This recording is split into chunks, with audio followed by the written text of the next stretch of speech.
Hi. Welcome to this YouTube video. और आज बात करते हैं आज के मार्केट में किस तरह से ट्रेडिंग चल रहा था। और मार्केट का अगर आज आपने देखा हो सेंटीमेंट वाइज या फिर किस तरह से मूव किया है दोनों साइड, तो बहुत ही भयानक था। गैप अप ओपन हुआ मेरे ख्याल से 24,250 के आसपास के लेवल पे ओपन हुआ था, 240 के आसपास। और वहाँ से ऑलमोस्ट वो 24,000 का लेवल नीचे की तरफ टच किया है। और सेकेंड हाफ में 230 के आसपास अगर आप देखोगे तो वहाँ से जो है फिर से वो रिवर्सल लिया है। और क्लोजिंग जो है 24,350 के आसपास का है। तो दोनों साइड जो है बहुत अच्छा मूव किया है। आज जो है ऑप्शन बायर के लिए जो है बहुत ही अच्छा दिन रहा होगा। जो लोग भी सिर्फ ऑप्शन बाई करते हैं तो उनके लिए अच्छा रहा होगा। ऑप्शन सेलर्स के लिए तो आज बहुत ही खराब दिन रहा होगा। उसको पोजीशन मैनेज करते करते हालत खराब हो गया होगा, अगर डे इन तक या फिर कंप्लीट डे अगर कोई ट्रेड कर रहा हो तो। चलिए, तो मैं आपको एक बार स्क्रीन पे लेके चलता हूँ और वहाँ से मैं दिखाता हूँ कि मैंने कैसे क्या ट्रेड प्लान किया था और क्या रहा मेरे ट्रेड का एंड रिजल्ट। तो अगर मैं बताऊँ तो मैं सेकेंड कैंडल के आसपास ही ट्रेड प्लान किया था, क्योंकि यहाँ पे ये स्थिर लग रहा था कि बहुत ज़्यादा मूव नहीं कर रहा है डोजी कैंडल के बाद। तो यहाँ पे मैंने सेंसेक्स में जो है सेवन मतलब 500 पॉइंट अप और 500 पॉइंट डाउन का जो है स्ट्रैंगल शॉट किया था। और हेज के रूप में जो है 12-14 रुपये का जो है मैंने कुछ प्रीमियम देखे थे। तो इस तरह से प्लान किया था। बट अगर आप देखो तो वहाँ से ना डायरेक्शनली ये मूव किया 3-4 कैंडल। तो डायरेक्शनली जब मूव करने लगा तो वहाँ पे जो है प्रीमियम इन्फ्लेट होने लगा था पुट साइड का। और कॉल साइड का जो है थोड़ा सा स्टेबल दिख रहा था। फिर वहाँ पे जो है मैंने यहाँ पे क्लोज कर दिया था पोजीशन। तो कुल मिला के जो है आज के जो है आज का जो मेरा कैपिटल डिप्लॉय था वो 40 लाख्स के आसपास था। और उसमें जो है मैंने अप्रॉक्स 0.5% का जो है स्टॉप लॉस बुक किया है। दैट मीन्स कि मतलब 19,000 समथिंग का कुछ था, मैंने बुक किया। तो राउंड फिगर में समझ लो 20,000 के आसपास का जो है, मतलब 0.5% का मैंने लॉस बुक किया था। और ये क्रॉस आई थिंक सारे मोस्टली सारे अकाउंट में इसी तरह का हुआ है ट्रेड।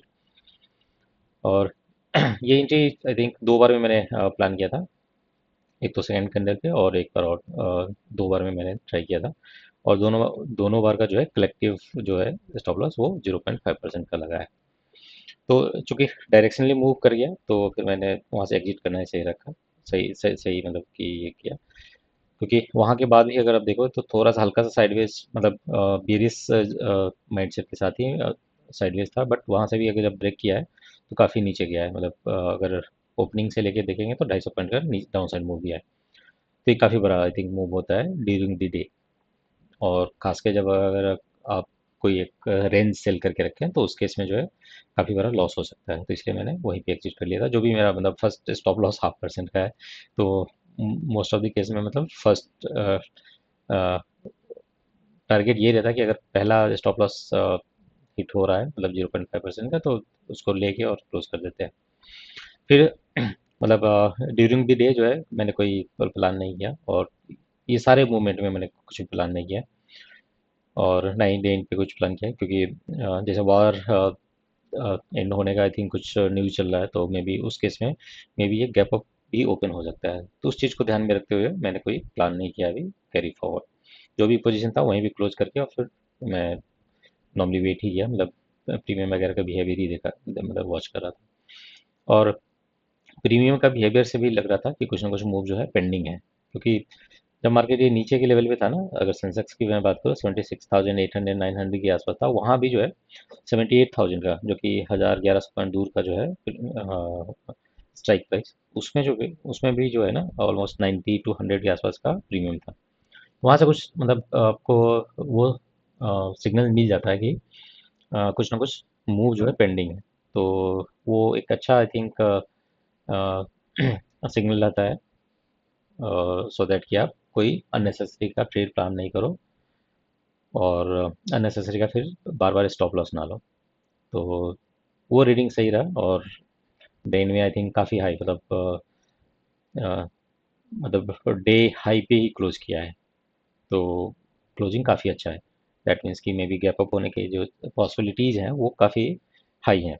तो उस केस में जैसे कॉल भी बाई करना ज़्यादा सेंस नहीं बनता, खासकर सेंसेक्स का, क्योंकि इसमें प्रीमियम अगर देखो तो काफ़ी इन्फ्लेट हो रखा है। अगर प्रीमियम मैं दिखाऊं, जहाँ पे क्लोजिंग है 78,000 मान के चलते हैं रफली। अगर आप देखो 400 जो है कॉल का प्रीमियम है, और 250 के आसपास इधर है 424, और 244, मतलब 660-70 के आसपास का जो है प्रीमियम है। तो ये काफ़ी आई थिंक हाई प्रीमियम है। इसमें बाई भी करके जाओगे तो अगर मान के चलो छोटा मोटा अगर गैप अप हुआ तो उसमें जो है कॉल के प्रीमियम बनेंगे नहीं, और ये जो है डिके हो जाएंगे।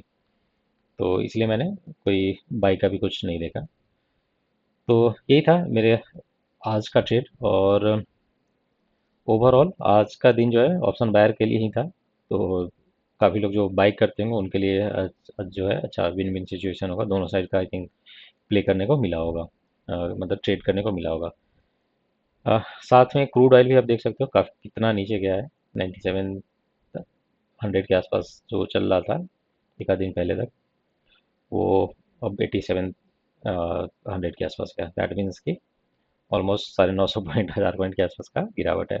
और ये मेनली वही न्यूज़ जो आया है वॉर क्लोजर का, उसके ही आई थिंक ये इम्पैक्ट है, उसी की वजह से इतना ये डाउन साइड मूव दिया है।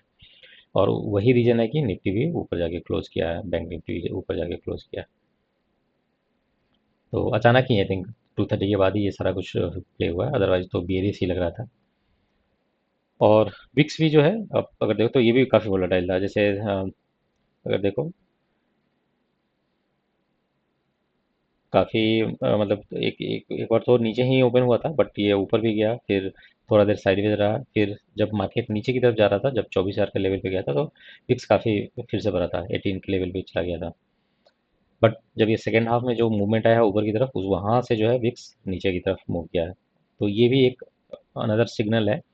जब विक्स ऊपर जा रहा है, मतलब विक्स अगर नीचे जा रहा है, मतलब विक्स में गिरावट है, तो वो एक और सिग्नल होता है कि मार्केट जो है ऊपर जाने की जो दिख रहा है। तो ये भी रीज़न था कि कुछ कैरी फॉरवर्ड का नहीं सोचा, और कुछ नेगेट बाय का भी नहीं देखा। तो देखते हैं कल कैसे क्या ओपनिंग होता है, उसके हिसाब से प्लान करेंगे, क्योंकि प्रीमियम अच्छे हैं। तो देखते हैं कैसे ओपनिंग होती है, कहाँ पे ओपनिंग होती है। और बहुत ज़्यादा गैप अप गैप डाउन हुआ तब तो खैर थोड़ा सा मार्केट को रीड करके फिर प्लान करेंगे। अदरवाइज जो है अगर छोटा मोटा गैप अप गैप डाउन होता है, तो फिर एक रेंज जो है वही 400-500 पॉइंट ऊपर, 400-500 पॉइंट नीचे का जो है सेल करके और बैठ सकते हैं कल सेंसेक्स में। या फिर निफ्टी को भी ट्राई कर सकते हैं। निफ्टी में फिर वो 200 पॉइंट का आई थिंक रेंज ले लेंगे, 200 पॉइंट नीचे 200 पॉइंट ऊपर का, उस तरह से प्लान कर सकते हैं। तो इस तरह से जो है आई थिंक हम लोग देख सकते हैं एक दो दिन, अगले एक दो दिन। और वार का जैसे ही फाइनल कंफर्मेशन आ जाता है, तो फिर मार्केट का जो है डायरेक्शनल प्ले करने में हमें आसानी मिलेगी। और कल जैसे सेंसेक्स का एक्सपायरी भी है, तो हो सकता है वोलाटाइल भी हो। नॉर्मली सेंसेक्स का एक्सपायरी काफ़ी वोलाटाइल होता है, दोनों साइड का मूव देने के लिए जाना जाता है।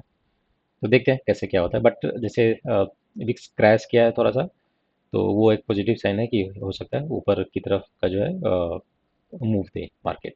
तो देखते हैं कल कैसे ओपनिंग होता है, उस हिसाब से जो है अपना स्ट्रेटजी प्लान कर सकते हैं। या फिर मुझे कुछ दिखा तो मैं लाइव भी आई थिंक आके और उस हिसाब से जो है अ, एक बार वीडियो में बना सकता हूँ लाइव पे भी। तो कल का मार्केट जो है, कल के मार्केट के ऑनवर्ड जो है काफ़ी कुछ जो है क्लियर होगा कि कैसे क्या आई थिंक आगे क्या ट्रेजेक्टरी रह सकता है निफ्टी का और सेंसेक्स का। तो देखते हैं कल कैसे क्या ट्रेड होता है। तो आज के वीडियो को यहीं तक रखते हैं, और आप लोग जो है इस वीडियो को ज़्यादा से ज़्यादा लाइक करिए, शेयर करिए, और चैनल को सब्सक्राइब नहीं किया तो सब्सक्राइब जरूर कर लीजिएगा। मिलते हैं आपसे कल के वीडियो में। Thank you.